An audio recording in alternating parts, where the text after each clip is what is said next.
Il m'a été donné de constater, lors de mes visites à Thiès, Tivaouane, mais aussi dans le département de Mbour que nous fréquentons souvent, que la circulation mérite d'être libérée partout au Sénégal, que les espaces publics doivent être aménagés, mais aussi que chaque Sénégalais doit assumer sa part de responsabilité dans ce défi lié à l'hygiène publique et à la lutte contre les encombrements. Cette situation entame notre dignité, mais aussi notre fierté de Sénégalais. J'estime que Thiès et les Thiessois méritent un meilleur environnement. Ils méritent aussi que cette question, que je qualifie de question de dignité urbaine ou d'urbanité, mérite un traitement, une prise en main par chacun. Nous étions venus pour informer les Sénégalais, les Thiessois, de la situation de notre relation avec les espaces publics. Les espaces publics sont des espaces collectifs qui nous appartiennent à tous. L'État a sa responsabilité, les services techniques, les collectivités territoriales. Mais chaque Sénégalais doit jouer sa partition. Chaque Sénégalais doit assumer sa responsabilité dans ce qu'il est convenu aujourd'hui d'appeler ce défi de la relation avec l'espace public, ce défi de la révolution de nos espaces publics. Et nous le devons au Sénégal, nous le devons à nos régions, nous le devons à nos localités.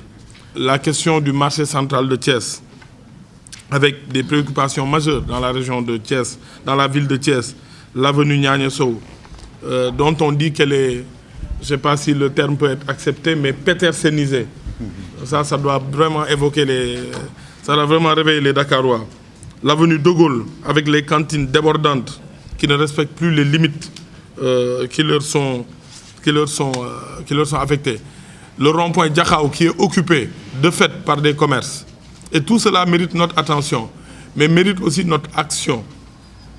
Ce que nous faisons aujourd'hui, c'est échanger, informer, mais il sera nécessaire d'agir.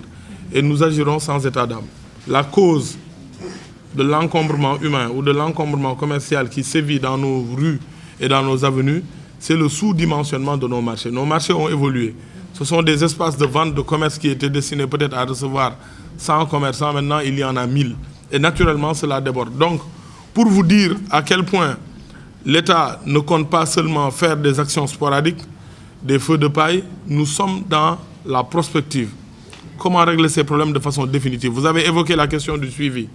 Rien qu'à Dakar, le ministre de l'Intérieur a décidé de mettre à notre disposition une brigade de 150 éléments. Et on en fera de même dans toutes les régions, dans tous les chefs-lieux de région. Notre rôle, c'est d'éradiquer de façon définitive cette situation qui ne peut plus tenir au Sénégal. Donc nous demanderons aussi aux maires d'identifier des espaces pour abriter des zones artisanales, des fourrières et des zones de recasement pour les commerçants. Parce que comme je vous l'ai dit, si cette situation a existé, c'est parce qu'en partie, notre urbanisation ou notre urbanisme n'a pas prévu, ou a prévu, mais n'a pas mis à jour ces zones qui ont dépassé le cadre dans lequel ils ont été confinés. Donc il nous faut aujourd'hui avoir de nouveaux sites de recasement, des zones artisanales, des zones de commerce que l'État pourrait aménager et mettre à disposition. Donc, messieurs les maires, nous vous solliciterons en collaboration avec les gouverneurs et les préfets pour que vous nous fassiez l'état de ces situations.